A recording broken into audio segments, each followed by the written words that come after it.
네. 제가 기도하고 오늘 또 성경 공부 시작하겠습니다. 하나님 아버지 감사합니다. 오늘 또 무더운 하루를 뒤로하고 우리가 이곳에 예배당에 모여서 주의 말씀을 읽고 또 배우고 나아가기 원합니다. 아버지 이 시간 우리와 함께 하여 주셔서 우리가 집중할 수 있도록 도와주시고 또 이해와 지혜를 주셔서 우리가 말씀을 읽는 것이 정말 우리 삶의 큰 역할을 할 수 있도록 도와주시옵소서. 아버지 우리가 이 시간 또 한 주를 마치고 또 하루를 마치는 시간인데 피곤하고 지친 몸 주님께서 또 새롭게 해주시고 세임 주셔서 예배를 잘 드리고 말씀도 잘 공부하고 나아갈 수 있도록 도와주시옵소서. 감사드리며 예수님 이름으로 기도합니다. 아멘. 오늘 계속해서 잠언 주제 이렇게 하나씩 보면서 나가기 원합니다. 첫 번째로 우리가 볼 것은 겸손입니다. 겸손은 이제 핸드아웃에 제가 이제 드린 거 보시면 겸손도 한 히브리어 단어로 3가지 종류 정도가 나와 있거든요. 잠언에서 주로 겸손이라는 단어로 쓰이는 단어가 라파시, 라팔, 그리고 아나바 이렇게 3가지가 있는데 그거를 하나씩 우리가 좀 살펴보도록 하겠습니다. 첫 번째 라파시는 이게 동사예요. 근데 어떤 동사냐면 엎어지다, 땅에 엎어지다, 굽히다. 그러니까 이게 이렇게 미화된 단어가 아니라 그냥 적나라하게 그 엎어지는 그 행동을 그대로 드러내는 단어인데 이게 언제 쓰이냐면 잠언 6장 3절에 나옵니다. 우리가 흔히 생각하는 겸손과 성경적인 겸손, 우리가 때로는 미화시켜서 말하는 겸손과는 사뭇 다른 겸손의 단어가 나옵니다.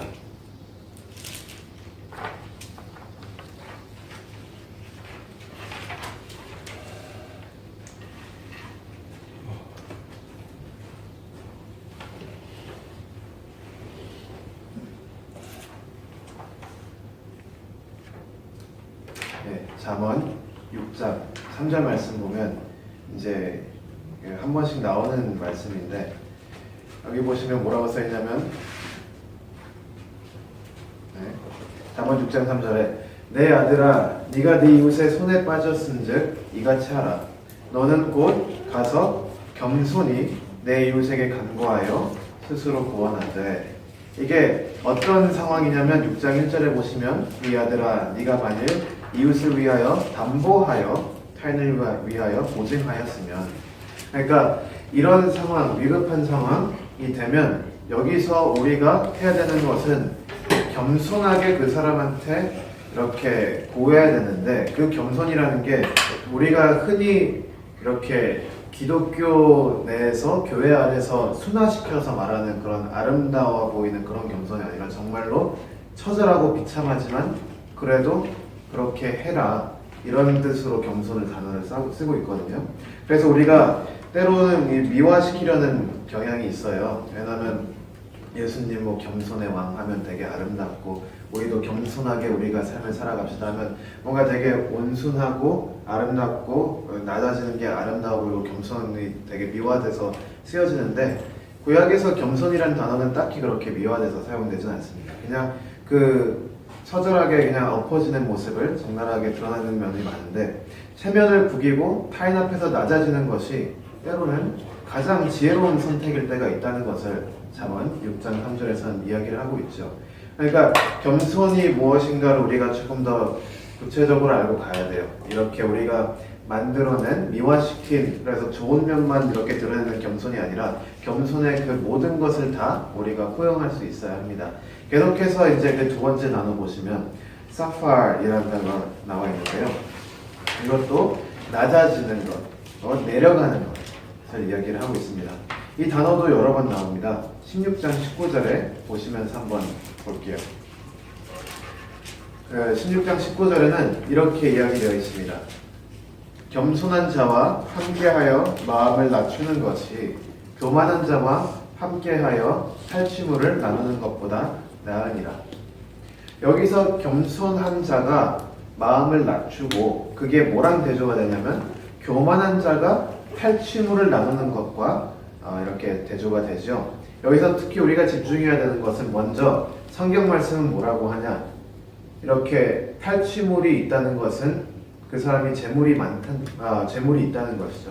그러니까 재물을 어떻게든 탈취해가지고 그걸 나눠서 풍요롭게 사는 것보다 오히려 겸손한 자와 함께하여 마음을 낮추는 것이 좋다라는 판단을 하나님께서 여기 내리신 겁니다. 그래서 우리가 여기서 먼저 기억해야 되는 게 뭐냐면, 겸손하다는 것은 때로는 악인들만큼 풍요롭지 못할 것이라는 것도 우리가 기억해야 되고요. 겸손에는 어려운 면들도 분명히 함께 있다라는 것을 기억해야 합니다. 그럼에도 불구하고 겸손이 더 좋다라고 하나님께서는 잠언에 계속해서 이렇게 이야기를 합니다. 그렇다면 이제 여기서 질문을 할 수가 있어요. 왜냐하면 성경 말씀, 특히 구약 말씀 보면 하나님께서는 이 복을 주시는 자들에게 흔히 그 복의 상징으로 이렇게 재물을 주시는 경우가 많은데, 너희가 이렇게 잘 순종하고 잘 살면 너희가 이렇게 뭐 부족함 없이 살리라, 이렇게 재물 같은 것을 약속하시는 경우가 많은데, 그러면 이 겸손, 낮아짐, 이 재물과 멀어짐, 이런 것과 이게 어떻게 같이 가는가, 이 부분을 좀 봐야 돼요. 그래서 잠언 10장 22절 한번 보겠습니다. 여기 그 원리가 나와요. 잠언 10장 22절은 어떻게 써있냐면, 여호와께서 복을 주심으로 사람으로 부하게 하시고 근심을 겸하여 주지 아니하심이라. 그런데 겸손하다 보면 부함을 잃을 때도 있고 또 근심을 많이 겪을 때도 있어요. 그러면 이게 어떻게 같이 갈 수 있는가? 29장 23절 한번 보겠습니다.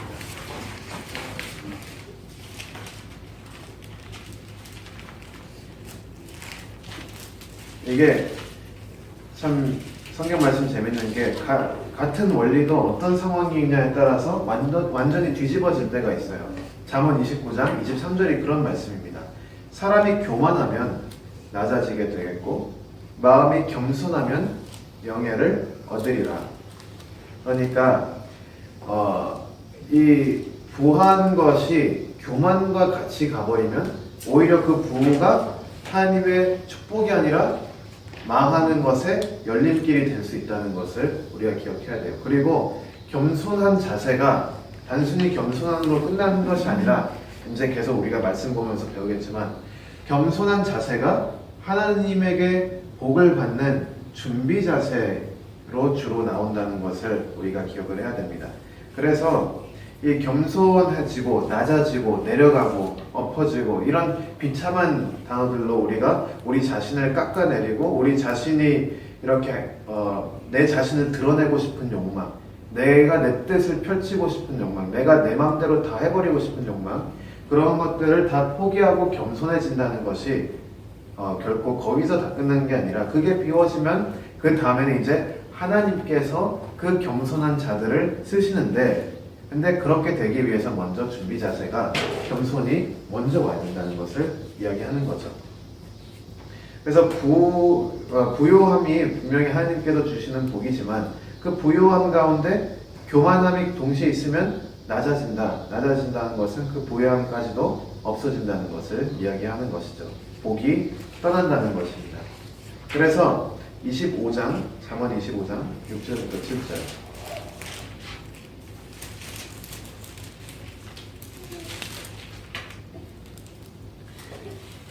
높임을 받기 위해서는 먼저 겸손해야 된다는 것을 이야기하고 있습니다. 왕 앞에서 스스로 높은 채 하지 말며 대인의 자리에 서지 말라. 이는 사람이 너더러 이리로 올라오라 하는 것이 내 눈에 보이는 귀인 앞에서 저리로 내려가라 하는 것보다 나음이니라. 그런데 자기를 높이려고 하는 사람은 그 자기를 높이려고 하는 그 근거가 자기밖에 없기 때문에 나보다 더 강한 사람이 와서 내려가라고 하면 내려갈 수밖에 없는 거예요. 그러니까 나 스스로 내 자신을 높이려고 하는 것은 결국은 낮아지는 것밖에 남지 않았다는 것을 이야기를 하는 것이죠. 그러나 우리가 우리 자신의 능력과 내 자신의 훌륭함을 의지하지 않고 나는 낮아지고 겸손해지면, 그런 모습을 인정하는 더 위대한 분이 있으면 그분을 통해서 우리가 높임을 받을 수 있다는 것이죠. 그리고 우리에게는 아주 강하신 분이 계시죠. 하나님께서 우리를 사랑하시기 때문에 우리가 겸손한 가운데 준비하고 기다리고 있으면 주님께서 그 사람을 높이실 텐데, 그것을 하지 못하고 우리 스스로 하나님의 기대지 않고 아무 근거 없이 나 스스로 내 자신을 막 높여서 드러내려고 하면 나중에 하나님이 너 거기 있으면 안 돼, 내려와라 그러면 그때 많은 부끄러움을 겪는 것이죠. 그래서 겸손한 그 비참함으로 끝나는 것이 아니라는 것을 또 기억하셔야 됩니다. 이 원리가 실제로 십자가에서 우리가 드러나는 걸 볼 수 있죠. 예수님께서는 십자가에서 아주 겸손하게 가장 비참하고 낮은 모습으로 내려가셨지만 하나님께서는 그 예수님을 가장 찬란한, 가장 높은 곳으로 올리시죠. 이런 원리가 성경 말씀에 계속 나오고 있고요. 우리가 이 겸손함에 대해서 계속 이야기를 할 때 이 겸손함이 먼저 첫째, 이 생각보다 미화된 그 단어의 그 겸손함이 아니라 생각보다 좀 적나라하게 비참한 상황을 설명하는 단어라는 걸 먼저 기억하고요. 근데 그 상황이 마지막이 아니라 우리가 올바른 자세로 우리를 높여주실 하나님을 바라보고 기대하면서 겸손함의 준비 자세를 가지고 있으면 하나님께서 우리를 높여주실 때 그때 우리가 주님께서 주시는 영광을 입고 나아갈 수가 있다는 것입니다. 단어가 하나 더 있어요. 겸손이라고 번역할 수 있는 어나바라는 단어인데 첫 번째 두 개는 동사고 이 세 번째는 명사입니다. 그래서 이 어나바는 우리가 가장 그냥 보편적으로 알고 있는 그 겸손이라는 단어로 해석할 수 있는데요. 18장 12절 한번 보겠습니다.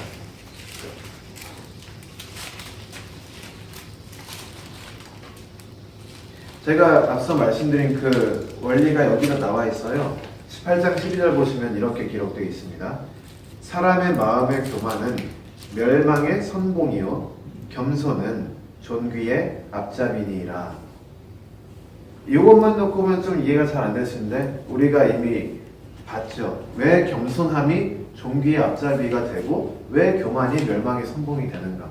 왜냐하면 교만한 자들, 자기가 스스로 자기 노력으로 억지로 올라갈 때까지 올라간 사람은 내려가는 것밖에 안 나오는 거죠.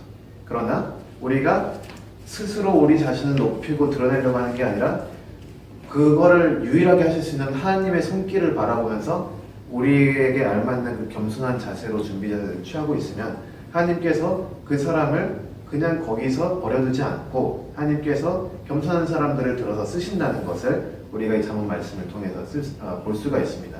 그래서 겸손이 존귀의 앞잡이라 라고 18장 12절에 써 있는 거죠. 그래서 이 원리가 더 정확하게 15장 33절에 나와 있습니다. 여기서 조금 더 명확하게 나와 있죠. 여호와를 경외하는 것은 지혜의 훈계라. 겸손은 존귀의 앞잡이니라. 겸손이 여기서는 뭐랑 비교를 받냐면요. 여호와를 경외하는 것. 이것과 겸손이 이렇게 서로 비슷하다라고 33절에 나와 있는 것입니다. 따라서 우리가 겸손이라고 할 때 그냥 미화된 개념에서 그냥 동양적인 겸손이 있잖아요.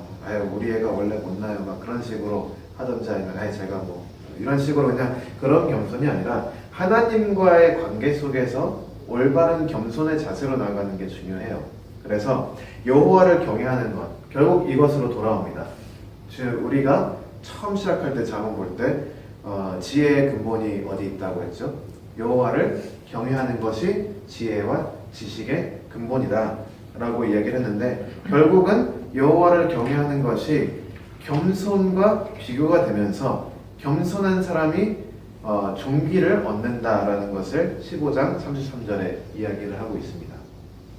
그래서 하나님과의 관계 속에서 그 관계 안에서 내가 겸손하게 나아가고 있는가, 그것을 봐야 돼요. 사람과 사람 관계 속에서도 겸손하게 행동을 할 수 있어요.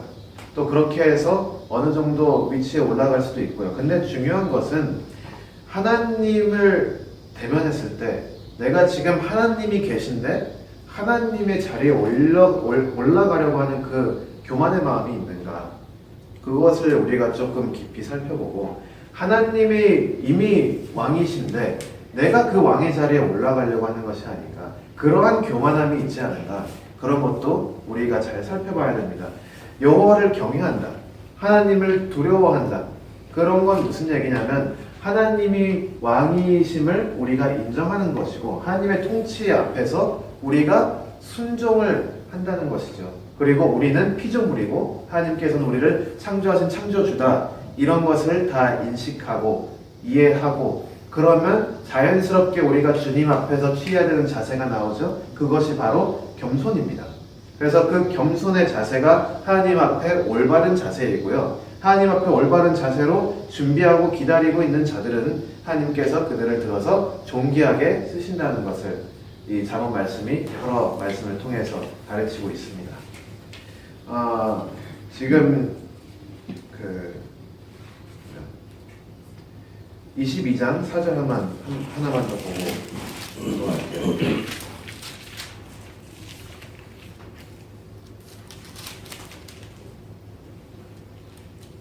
그래서 이게 다 섞여서 나와요. 22장 4절에 겸손과 여호와를 경외함의 보응은 재물과 영광과 생명이니라. 제가 말씀드린 건 그냥 여기 다 이미 나와 있는 말씀입니다. 겸손과 여호와를 경외함의 보응은 재물과 영광과 생명이다.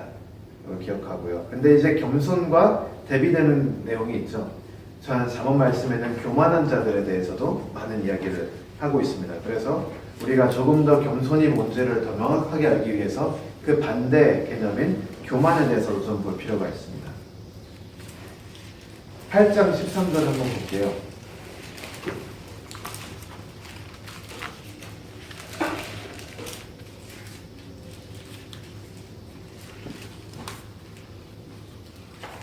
여호와를 경외하는 것은 악을 미워하는 것이라.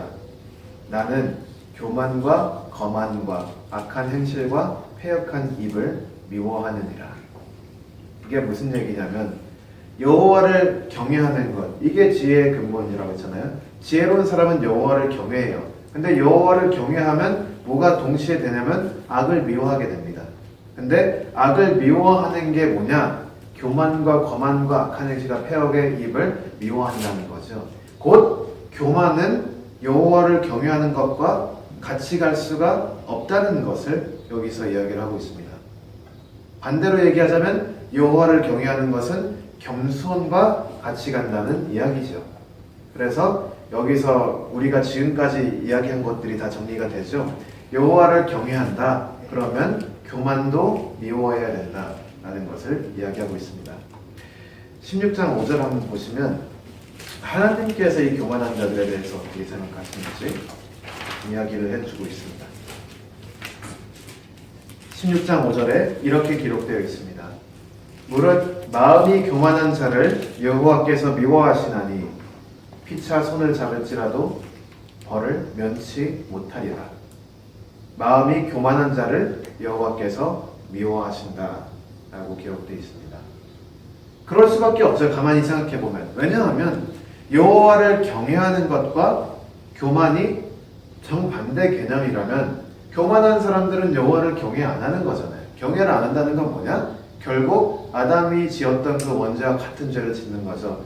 내가 하나님을 물리치고 내가 스스로 그 위치에 올라가서 내가 왕이 되겠다. 주님을 경외하지 않고 그 경외의 대상은 내 자신이 되겠다.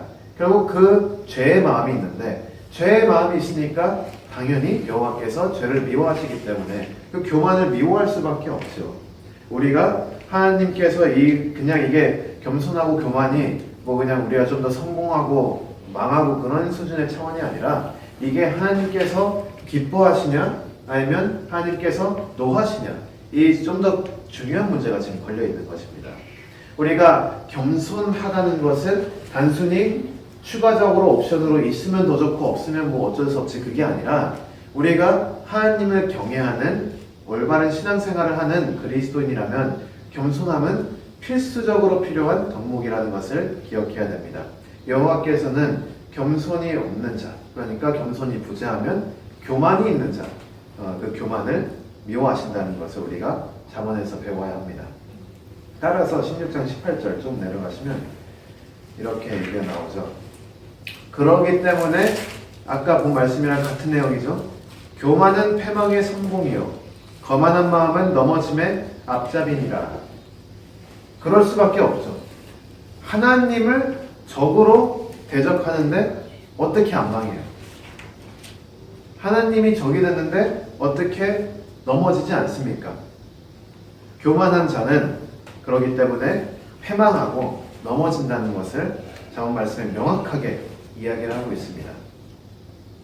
그리고 이게 단순히 하나님 앞에서 이 영적 차원만 생각하면 사람들이 이 현실적으로 안 오니까 이해가 잘 안 될 수도 있는데, 그래서 13장 10절 같은데 이런 이야기가 써 있습니다. 잠언 13장 10절에 교만에서는 다툼만 일어날 뿐이라 권면을 듣는 자는 지혜가 있느니라. 다툼이 일어난다. 그러니까 사람 관계도 망한다는 겁니다. 교만함이 단순히 영적인 수준에서 머물고 현실적으로 내가 사는데 아무런 문제가 없다? 그게 아니라 교만한 태도는 결국 그 사람 인간 관계까지도 다 망쳐버릴 수 있다는 것을 우리가 기억해야 됩니다. 따라서 교만은 우리가 뭐 인간이니까 어쩔 수 없이 또 다 교만하지 뭐 이런 식으로 하고 그냥 인정하고 넘어가는 게 아니라, 실제로 우리가 참된 그리스도이냐 아니면 그냥 우리가 말로만 신앙 고백을 하는 그리스도이냐, 그 차이에 중요한 그 포인트가 될 수가 있다는 거예요. 우리가 교만하면 우리가 하나님을 바르게 섬길 수가 없어요, 아예. 그래서 우리가 하나님을 바르게 섬기고자 한다. 우리가 하나님과 바른 관계로 나아가기 원한다. 내가 여호와를 경외하는 자가 되기 원한다. 내가 주님 앞에 주님의 지혜로 살아가는 그런 아름다운 그리스도인이 되기 원한다. 그러면 가장 중요해 물리쳐야 될 악한 것 중 하나가 교만이고요. 가장 우리가 간절히 기도해야 되는 것 중 하나가 겸손입니다. 그래서 우리가 겸손해지고 교만을 버리고 하는 것이 정말 매일매일 신앙생활을 해나가고 사람 관계 가운데 서로 사랑하고 주님을 사랑하면서 예배하면서 나아가는데 정말 중요한 그런 덕목이라는 것을 기억하시기 바랍니다. 교만은 이 정도까지 이야기를 하고요. 그 다음에 인애에 대해서 얘기를 하겠습니다. 인애는 영어로 질문이 하나 있는데, 예. 그 지금 맨 마지막 절에 예. 잠언 13장 10절에 예. 교만에서는 다툼만 일어날 뿐이라 권면을 듣는 자는 지혜가 있다 하는 이 말씀이 네. 지금 인간관계의 끼어짐으로 이렇게 해석을 하셨는데, 네. 그걸 좀 더 자세하게 좀 말씀을 해주시면 좋을 것 같아요. 왜냐하면 이게 제가 그냥 이렇게 갑자기 읽어봤을 때 느껴지는 거는 그런 입장보다는 이게 이제 교만이라는 것이 어떤 게 교만이냐, 요 절 안에서만 보면 권면을 들을 귀가 없는 사람이 교만한 자로 해석이 가능하기 때문에 예. 그런 면으로 보면 교만하다는 것은 들을 귀가 없고, 그렇기 때문에 자기 입장만 내세우니까 다툼이 일어나는 것이고, 진짜 지혜자, 겸손한 자는 권면을 들을 수 있는 자다 하는 개념에서 보면 들을 수 있는 것이 겸손과 동일하게 좀 봐야 되지 않을까 싶은데요. 그런 것도 중요한 것 같아요. 제가 이 구절 하나로만 그거를 얘기하기 좀 부족한 것 같아서 얘기를 안 했는데, 목사님 말씀이 맞는 것 같습니다. 이게 분명히 10절 보시면 대조되는 게, 제 영어를 보고 있어서 한국말을 잠깐. 교만에서는 다툼이 일어날 뿐이라 권면을 듣는 자는 지혜가 있느니라. 대조하는 거잖아, 앞과 뒷부분을. 그러니까 듣는 것과 교만을 지금 분명히 대조하고 있는 거고요.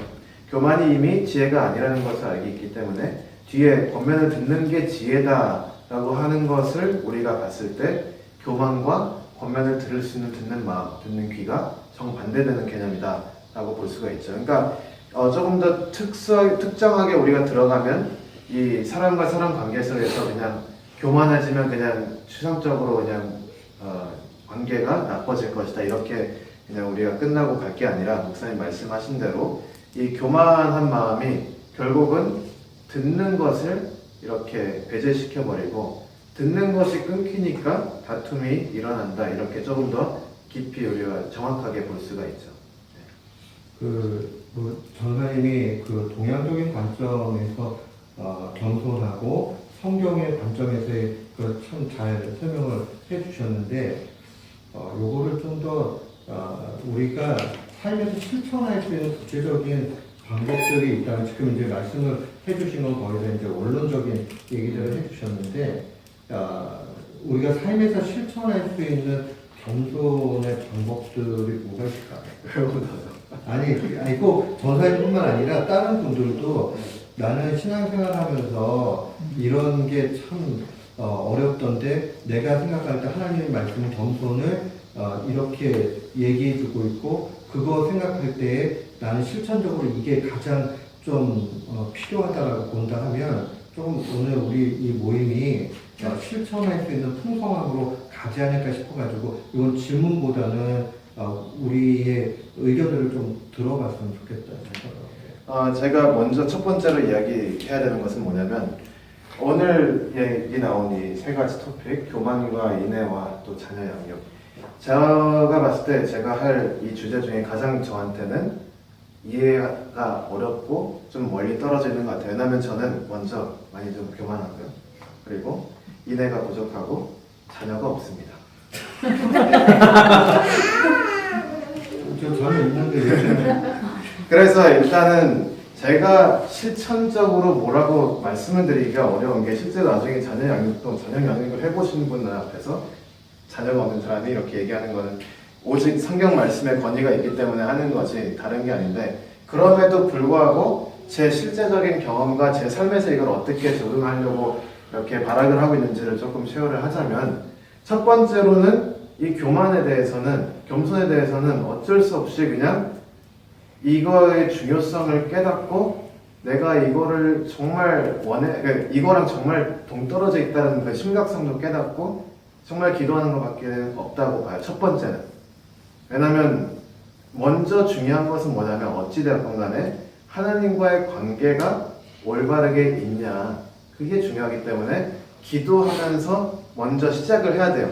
그 다음에 현실적으로 어떻게 실천을 해야 되느냐 그거는 사람마다 다 다르겠죠. 저 같은 경우는 어느 정도 내가 기도하면서 이거 하면 안 되겠다 하면 나중에 안 해야지 하면 몇 번 하면 또 안 하는 경우도 있고 그래요. 근데 사람마다 다르기 때문에 그 부분은 제가 어떻게 조언을 줄 수가 없지만 겸손함이 그리고 이 교만함을 버려야 되는 그게 정말로 기독교인으로서 살아가는데 핵심적으로 중요한 것이라는 걸 인식하고 또한 내가 생각보다 겸손하지 않다는 것을 말씀 앞에서 깨닫고 그 다음에 그 심각성을 깨달으면 그 심각성을 가지고 주님 앞에 나아가서 간절히 기도하는 것으로부터 시작해서 겸손함을 추구하는 것이 맞다고 생각을 합니다. 어떻게 얘기를 구체적으로 해도 구체적이지가 않네요. 추상적으로 나오는데 목사님의 교만함을 어떻게 얘기하시는지 설명해 주시면 좀 도움이 될 것 같습니다. 저의 교만함을 어떻게 이기느냐. 이제 저 같은 경우는 제일 어려운 게 이제 목사라는 사역을 하다 보면 자꾸 가르치는 일만 하잖아요. 그리고 담임 목회를 하면 장로님들이나 누가 이렇게 조금 얘기를 하면 거의 얘기를 잘 안 하신단 말이에요. 이렇게 뭐가 크게 이렇게 그 다른 의견이면 모르는데 뭐가 이거는 거슬린다고 잘 말씀 안 하신단 말이에요. 그리고 그럴 기회가 많이 없어요. 그러다 보면 이제 맨 마지막인 거죠. 이게 권면을 들을 수 있는 귀가 무뎌져요. 그렇기 때문에 이거를 어떻게 하든지 일단은 잘 좀 그거를 그대로 따라서 간다 안 간다는 뭐 그 다음 문제인데 듣는 일 자체가 아주 어려워지는 제 자신을 발견할 때가 많아요.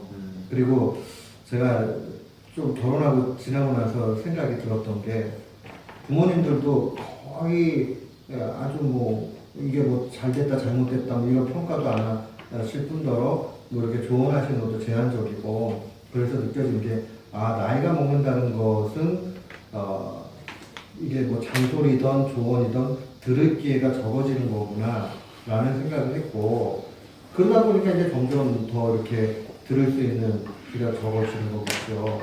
그래서 좀 들을 수 있는 귀가 열려야 되겠다. 그것을 내가 받아들이든 안 받아들이든 1차적으로 듣는 것 자체가 쉽지 않다라는 것을 저는 개인적으로 많이 경험해야 돼서 그거를 좀 잘 극복하려고 기도하고 될 수 있으면 다른 분들이 하시는 말씀에 대해서 올해는 더 많이 그렇게 그 연말 또 연초에 결단을 했던 것 같아요. 좀 들으려고 또 좀 해보자라고. 근데 그게 뭐 이렇게 평가해 보면 뭐 잘 되느냐라는 건 잘 될 때도 있고 안 될 때도 있고 뭐 늘 그렇죠. 예. 예, 저는 저의 교만함을 그렇게 극복하고자 합니다. 그래서 13장 10절을 예, 이렇게 예, 아주 크게 와닿았어요. 네, 감사하네요. 저는 네.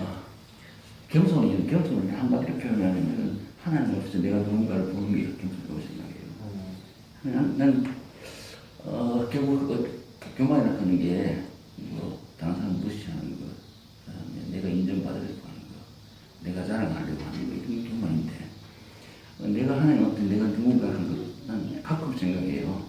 내가 누군가 그리고 내가 어떤 존재인가 하는 것을 생각한다. 그래서 생각할수록 진짜 나라가 아니라 성경 말씀대로 티끌 같은 나라도 하고 지렁이 같은 이스라엘 같은 지렁이 같은 나라.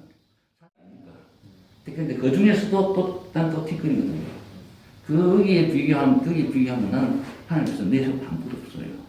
내가 다른 사람한테 인정받으려고 할 것도 없어요. 내가 다른 사람한테 내가 자랑할 것도 아무것도 없어요. 그래서 그걸 생각하면 교만해지는 그런 마음이 다 없어져요. 근데 가끔 가다가 아무 생각 없이 탁 마음속이 탁 튀어나온다고요. 교만한 말이 튀어나올 때가 있어요. 가끔 가다가 그때 내가 실수했구나 하는 걸 뒤늦게 깨달을 수가 있는데 그래서 나는 하나님 앞에서 내가 어떤 존재인가 하나님 앞에서 내가 얼마한가 하는 그걸 인식하면 할수록 하나님 은혜가 더 감사스럽고 그걸 인식할수록 더 내가 겸손해지는 것 같아요. 하나님을 바르게 바라보는 게 하나님을 대접해야 돼요. 저도 한번 해보도록 하겠습니다. 감사합니다, 목사님.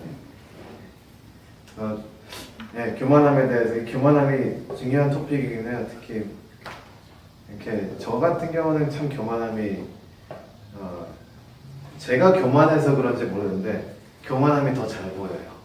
다른 사람의 연약함이 여러 가지 있는데 특히 교만함이 저한테는 좀 참기 어려워요. 다른 사람이 교만해져 보이는 게. 그래서 이게 참 중요한 토픽인 것 같습니다. 겸손함과 교만함이 단순히 그냥 더 잘 살고 못 살고의 차원이 아니라 우리가 진리의 문제에 연결되어 있다는 것을 기억하면 좀 더 우리가 마음을 잡아서 갈 수 있을 것 같습니다. 계속해서 이제 인애에 대해서 얘기를 해볼게요. 잠언 말씀은 지혜자가 인애롭다라는 이야기를 많이 합니다. 하고 그냥 단순히 이 인애가 있으면 좋고 뭐 없으면 어쩔 수 없이 그런 게 아니라 잠언 3장 3절에 보시면 이 잠언 앞부분은 뭐냐면 내 아들아 하면서 이 부모의 선생님이나 부모가 어린 아이들 또는 학생들을 가르치는 장면들이 쭉 나오거든요. 그 중에 하나가 뭐냐면 3장 3절에 인자와 진리로 내게서 떠나지 않게 하고 그것을 내 목에 내며 내 마음판에 새기라. 이게 단순히 그냥 남들한테 잘해줘라 끝나는 게 아니라 그것을 네 목에 내며 네 마음판에 새기라. 아주 강하게 이렇게 권면을 하고 있죠. 이게 그러고 심지어 3장 말씀 보시면 명령하는 첫 번째 내용입니다. 3장 1절부터 읽어볼게요. 내 아들아 나의 법을 잊어버리지 말고 네 마음으로 나의 명령을 지키라. 그리하면 그것이 너로 장수하여 많은 해를 누리게 하며 평강을 더하게 하리라. 그럼 그 법이 무엇이냐? 3절에 나와 있죠. 인자와 진리로 내게서 떠나지 않게 하고 그것을 네 목에 매며 네 마음판에 새기라. 네, 이 인자와 진리 마음판에 새기는 이게 31장 26절 잠언 끝날 때 또 나와요. 31장은 현숙한 여인이 나오는데 그 현숙한 여인이 이 잠언에 나오는 지혜에 대한 개념을 이렇게 합쳐서 인간의 형태로 이렇게 설명을 해놓고 그려놓은 사람입니다. 그런데 그 현숙한 여인은 어떤 여인이냐? 31장 26절을 보니까 입을 열어 지혜를 베풀며 그 혀로 인애의 법을 말하며, 입을 열어서 지혜를 베푸는데, 입을 열어서 지혜를 베푸는 게 그 혀로 인애의 법을 말하는 거다. 지금 지혜와 인애가 이 현숙한 여인 안에서 하나라는 것을 하나님께서 이야기를 하고 있죠. 우리가 남들한테 타인에게 이렇게 잘해주고 우리가 다정하게 하고 또 사랑을 베푸는 것이 지혜로운 삶과 아주 밀접한 연관성이 있다는 것을 기억해야 됩니다. 그러면 이 지혜가 도대체 어떤 건가, 좀 더 그 어떤 환경에서 지혜가 나오는지 보면 좀 더 알 수가 있어요. 29장 7절 보겠습니다.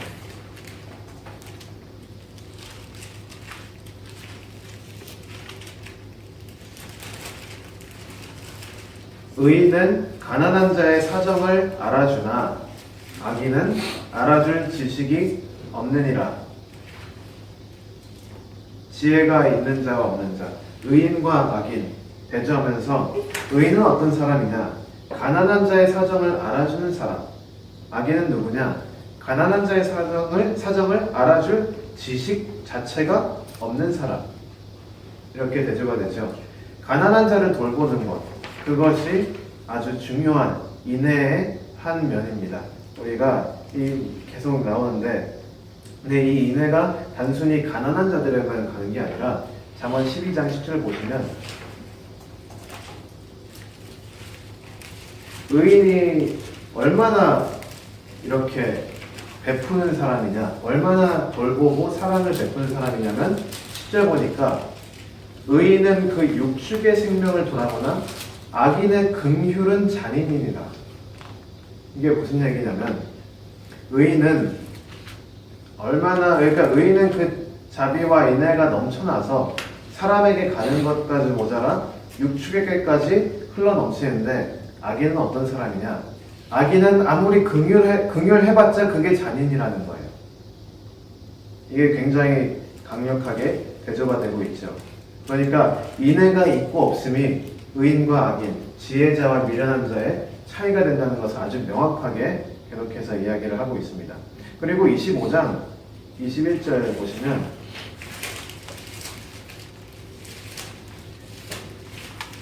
그 인애가 어디까지 가는지, 그리고 그 베품이 하나님께서 어떻게 갚아주시는지가 나와 있습니다. 25장 21절과 22절 보시면, 네 원수가 배고파 하거든 식물을 먹이고 목말라 하거든 물을 마시우라. 그리하는 것은 핀 숯으로 그의 머리에 놓는 것과 일반이요 여호와께서는 내게 상을 주시리라. 원수에게까지도 베풀 수가 있는 것이 지혜입니다. 인애라는 것은 그냥 얘는 좀 착한 사람이네 그러고 끝나는 수준이 아니라, 우리가 가난한 자도 돌보고, 그리고 우리가 사람을 사랑하고 베풀고 돌보는 그런 것이 흘러 넘쳐서 하나님께서 창조하신 이 세상까지 인애가 손이 닿는 것입니다.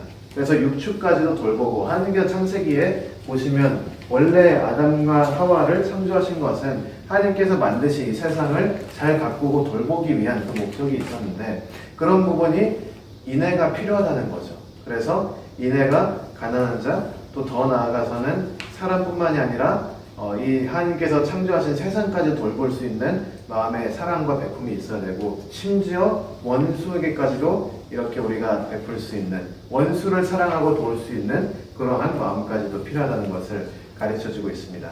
그래서 이게 지혜로운 사람, 하나님 앞에, 여호와 앞에 여호와를 경외하면서 바른 관계 가운데 나아가는 사람이 이러한 모습으로 살아간다는 것을 보여주고 있습니다. 마지막으로 자녀 양육에 대해서 몇 가지 좀 말씀드리고 오늘을 마치도록 하겠습니다. 자녀 양육에 있어서 가장 중요한 것은 뭐냐면, 하나님께서 먼저 우리의 완벽한 아버지가 되셨다는 것입니다. 그것이 모든 부모의 근본입니다. 3장 11절부터 12절 한번 볼게요.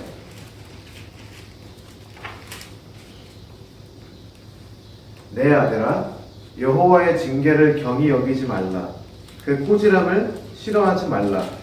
되죠. 여호와께서 그 사랑하시는 자를 징계하시기를 마치 아비가 그 기뻐하는 아들을 징계함 같이 하시느니라. 여호와와 아버지의 모습을 대조를 합니다. 여기서 우리가 먼저 기억해야 되는 건 뭐냐면 하나님께서 우리를 대하는 모습이 어떤 모습인가? 부모가 자녀를 사랑하는 그 모습인데, 근데 하나님께서는 단순히 부모의 한계를 가지고 할 수 있는 데까지 사랑하시는 게 아니라 완벽하고 능력이 있는 하나님이시기 때문에 이 하나님인 인간의 부모가 해줄 수 없는 정말 참 사랑, 참 돌봄, 그리고 참 양육을 우리에게 주실 수가 있다는 것이죠. 그리고 두 번째로 또 우리가 기억해야 되는 건 뭐냐면 동시에 우리가 부모로서 어떻게 나가야 하는가. 우리의 부모됨은 하나님께서 먼저 보여주셨습니다. 그렇기 때문에 하나님이 우리를 양육시키고 우리를 이렇게 돌보아주시고 우리를 키우시고 또 때로는 우리를 훈육시키고 이런 면들을 우리가 하나님으로부터 배워서 우리도 하나님이 우리를 사랑하는 마음으로 부모도 자식을 사랑해야 되는 것을 우리가 볼 수가 있죠. 근데 이게 그냥 하면 좋고 안 하면 안 된다 그런 차원이 아니라 잠언 22장 6절 보시면 이렇게 써 있습니다. 마땅히 행할 길을 아이에게 가르치라. 그리하면 늙어도 그것을 떠나지 아니하리라. 부모는 마땅히 행할 길을 가르쳐야 될 이런 책임이 있습니다. 그렇게 해야 아이들이 늙어서도 그것을 떠나지 아니한다 얘기하는데 행할 길, 그리고 여기서 그것, 이게 뭘 얘기하냐면 여호와의 도를 얘기하는 것입니다. 그러니까 마땅히 행할 길을 아이에게 가르치라. 그냥 아무 길이나 가르치고 그렇게 하는 것이 아니라 바르게 올바른 것이 무엇인가? 아이들에게 여호와의 도를 가르치고 주님께서 기뻐하시는 것이 뭔지, 어떻게 사는 것이 하나님께 영광이 되는 건지 그것을 어릴 때부터 가르쳐서 아이들이 이해하고 배울 수 있게 해줘야 됩니다. 그래야 아이들이 나중에 커서도 그 길을 떠나지 않고 계속해서 여호와를 섬기며 하나님께 영광을 돌리며 살 수가 있는 것이죠. 그러면 이런 것들이 어떻게 돼야 우리가 아이들에게 전달될 수가 있는가? 잠언 13장 22절 한번 볼게요.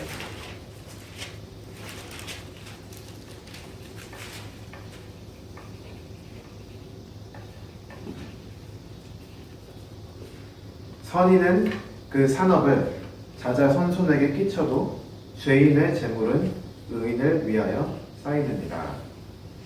선인, 그러니까 의로운 자 또는 지혜로운 자, 그 사람은 어떤 사람이냐면 산업을 자자손손에게 끼치는 사람이다 이야기하죠. 반면에 죄인의 재물은 의인을 위하여 쌓이느니라 이렇게 써있는데 1차적으로는 이게 이제 돈 얘기하는 거예요. 근데 단순히 돈만 보고 끝나면 이 말씀의 깊이를 보지 못하고 넘겨버리는 겁니다. 그 산업이 물론 죄인의 재물이랑 비교가 되지만 그 산업 자체가 금전적인 것만 있는 것이 아니라 그 사람의 윤리, 그 사람의 삶의 방식, 그 부모가 어떠한 삶을 살아왔는가, 그것이 아이들한테 큰 영향을 끼친다는 거죠. 선인은 그 선인의 삶으로서 그 산업을 자녀한테 물려주는데 돈이 없으면, 물려줄 돈이 없으면 그건 선인이 아니냐, 그게 아니라 선인이 그렇게 살았기 때문에 자녀가 그걸 보고 배워서 아주 중요한, 어떻게 보면 돈보다도 훨씬 더 귀한 진짜 산업을 물려받은 거죠, 부모로부터. 그러니까 부모가 양육할 때 중요한 것 중 하나가 뭐냐면 내가 아이들 앞에 어떠한 모습으로 살아가는가, 아이들한테 비춰진 나는 어떤 사람인가, 이것이 중요한 요소 중 하나입니다. 그래서 20장 7절에 이렇게 써 있습니다. 20장 7절에 완전히 행하는 자가 의인이라 그 후손에게 복이 있느니라. 이 말이 뭐 그냥 단순히 내가 완전히 행하면 내 자식이 나중에 복권을 뭐 판다 그런 뜻이 아니라 완전히 행하는 자, 지금 삶에 대한 얘기잖아요. 내가 어떻게 행하면서 살아가는가? 그게 후손에게 복이 된다는 거예요. 그게 뭐냐? 내가 살아가는 그 삶을 자녀들이 보고 그런 것을 통해서 배우면서 그들도 복된 삶을 살아간다는 거죠. 그게 계속해서 잠언 말씀에 나오는 것입니다. 따라서 부모가 양육하는 데 있어서 정말 중요하게 기억해야 되는 것은 내가 어떠한 삶을 살아가는가, 내가 정말 그리스도인으로서 여호와의 길을 바르게 따라가고 있는가, 그게 우리 아이들에게 아주 큰 영향을 끼칩니다. 실제로 예수님께서도 먼저 그 길을 가셨고 실제로 이루심으로 우리에게 또 우리가 가야 할 길을 제시해 주셨죠. 먼저 가르치는 자가 그거를 살아내어야 배우는 자가 그거를 바르게 배울 수가 있습니다. 14장 1절에도 비슷한 얘기가 나옵니다. 14장 1절엔 무릇 지혜로운 여인은 그 집을 세우되 미련한 여인은 자기 손으로 그것을 허느니라. 여기서 여인이라는 것은 부모를 상징하는 단어로 이해하면 되고요. 집은 그 가정을 얘기하면 됩니다. 지혜로운 부모는 어떻게 하냐? 그런 지혜로운 삶을 통해서 아이들이 잘 되고 그 집이 세워지는데 미련한 사람, 그러니까 그렇게 하지 못하는 사람은 자기 손으로 그것을 하느니라. 그러니까 분명히 부모에게는 아이들에 대한 책임이 있다는 것을 여기서 말하고 있는데, 근데 재밌는 건 뭐냐면 부모가 모든 책임을 지고 있냐? 그거는 아니라는 거예요. 또 아이들에게도 책임이 있다는 것을 나중에 좀 보도록 할 텐데, 그러기 전에 먼저 우리가 지금 양육하는 데 있어서 이렇게 모범적으로 내가 삶을 바르게 살아가는 것 얘기했잖아요. 그러면 이제 양육하는 데 있어서 또 한편에 필요한 게 뭐냐면 훈육이 필요합니다. 그래서 13장 24절 많은 사람들이 이 본문을 가지고 여러 가지 해석을 하죠. 그래서 13장 24절 같은데 보면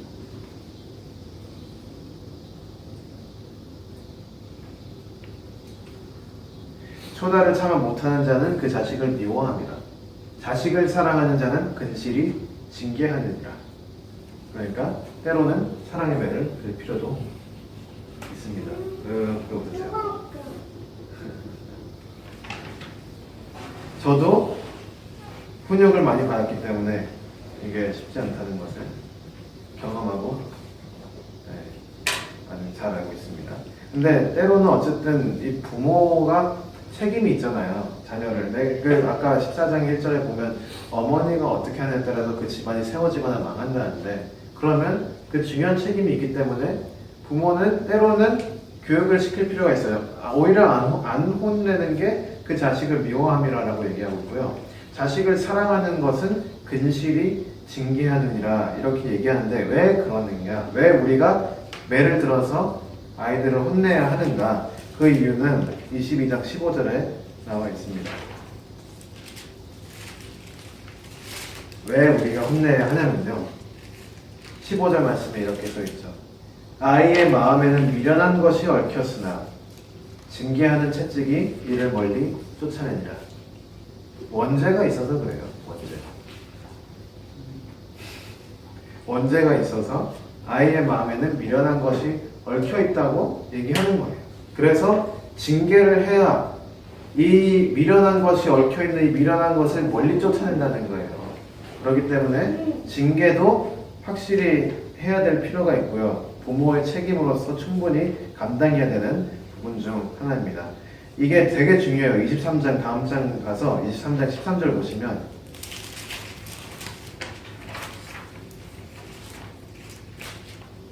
이렇게 써 있어요. 아이를 훈계하지 아니치 말라. 그러니까 훈계하지 않는 것을 하지 말라는 것. 채찍으로 그를 때릴지라도 죽지 아니하리라. 그를 채찍으로 때리면 그 영혼을 음부에서 구원하리라. 그러니까 육의 고통이 있지만 중요한 거는 이 원죄와 이런 걸 다 이게 악한 것을 엉켜있는 걸 채찍으로 멀리하면서 나중엔 결국 그게 목숨을 살릴 수 있다는 거예요. 자녀의.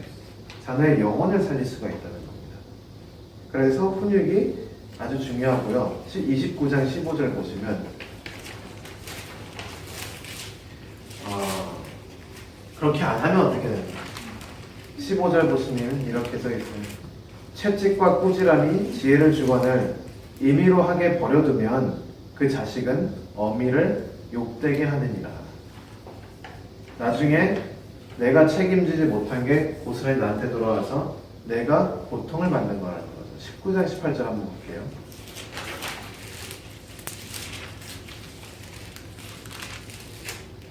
네가 네 아들에게 소망이 있은즉 그를 징계하고 죽일 마음은 두지 말지니라.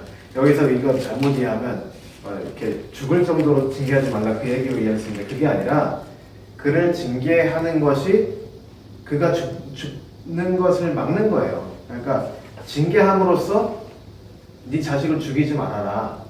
그러니까 네 자식을 죽이지 않기 위해서는 징계를 해야 된다. 그 뜻인 거예요. 내가 아이를 죽일 마음이 있다면 그냥 징계하지 마라. 그 얘기인 거예요.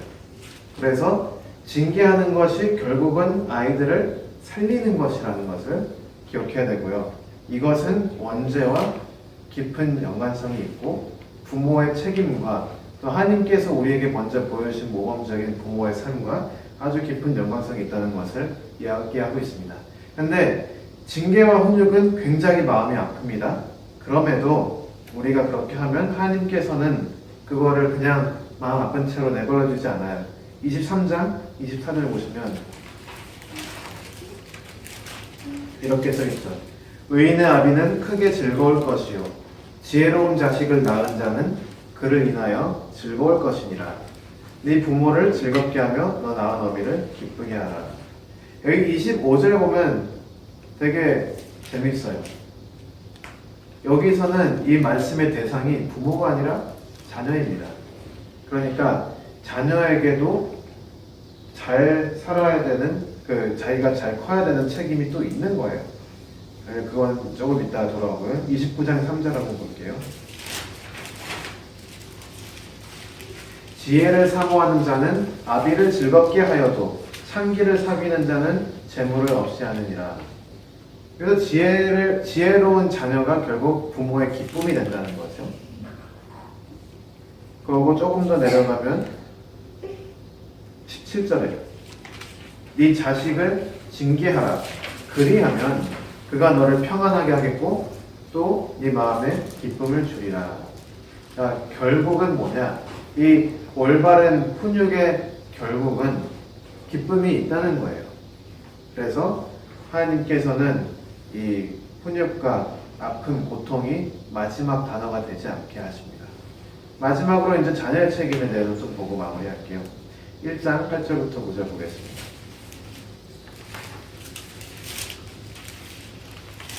이렇게 얘기하죠. 내 아들아, 네 아비의 훈계를 들으며 네 어미의 법을 떠나지 말라. 이는 내 머리에 아름다운 관이요 네 목에 금사슬이니라. 지금 바른 길을 가르쳐주고 제시하고 있습니다. 그러나 그 가르쳐준 대로 따라오는 것은 자녀의 책임이 분명히 있다는 거예요. 19장 13절 한번 볼게요.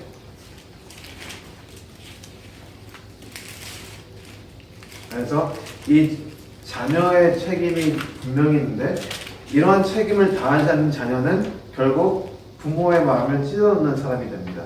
그래서 13절 보니까 미련한 아들은 그 아비의 재앙이요 다투는 아들에게 떨어지는 물방울이나. 여기 앞부분 아들은 그 아비의 재앙이요. 외우세요. 아니 그 말씀. 예. 그래서 이 자녀가 분명히 책임이 있는데 마지막 구절 한번 볼게요. 이 분명히 앞에 말한 내 아들아 이 말을 듣고 순종해라 이렇게 했는데 그렇게 안 하는 자녀들은 결국 어떠한 죄를 짓냐면 17장 25절 보니까 이런 죄를 짓는다고 써 있습니다. 미련한 아들은 그 아비의 근심이 되고 그 어미의 고통이 되느니라. 그러니까 이게 참 자녀는 우리의 책임도 있지만 우리가 어떻게 할 수 없는 거라는 것을 좀 배우는 것 같아요. 결국은 자녀 스스로 해야 되는 책임이 분명히 있고 그 부분을 책임을 자녀가 지지 못하는 부모가 아무리 책임을 잘 졌어도 어쩔 수가 없는 거예요. 그러고 자녀가 그렇게 하면 우리는 부모로서 고통스러울 수밖에 없죠. 그래서 자녀가 바른 말을 듣고 따를 책임이 있어요. 그들의 선택은 부모를 기쁘게 할 수도 있고 부모를 괴롭게 할 수도 있습니다. 그럼에도 불구하고 우리가 계속 꾸준히 가야 하는 것은 우리의 참 부모님 대신 하나님 아버지께서 우리가 수도 없이 많이 마음을 찢어놓음에도 불구하고 계속해서 우리를 위해서 기다리시고 다시 한번 힘주시고 참으시고 용서하시고 또 세임 주셔서 우리를 계속 선한 길로 인도하시는 거죠. 우리도 부모로서 자녀가 완벽하게 처음부터 책임을 다 해가지고 부모를 기쁘게 하는 지혜로운 사람으로 살 수는 없지만 그래도 우리가 주님께서 우리에게 하신 것처럼 우리도 부모로서 우리가 할 수 있는 선에서 최대한 책임을 지고 이렇게 모범적으로 삶으로도 보이고 때로는 훈육도 하면서 이렇게 자녀를 기를 책임이 있고요. 자녀들은 그것을 달게 받고 그 가운데서 가르침을 받는 그 바른 여호와의 도를 따라야 하는 책임이 있습니다. 그래서 그 두 가지가 함께 가면 가장 아름다운 가정의 모습을 우리가 볼 수가 있는 것이죠. 예, 여기에는 뭐 제가 더 자녀를 길러봐야 조금 더 이야기를 할 수가 있을 것 같습니다. 그런 목적을 위해서 제가 속히 결혼해서 자녀들을 기르시기 바랍니다.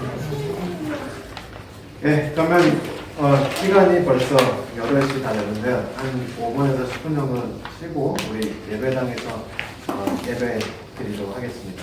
네, 수고하셨습니다. 수고하셨습니다.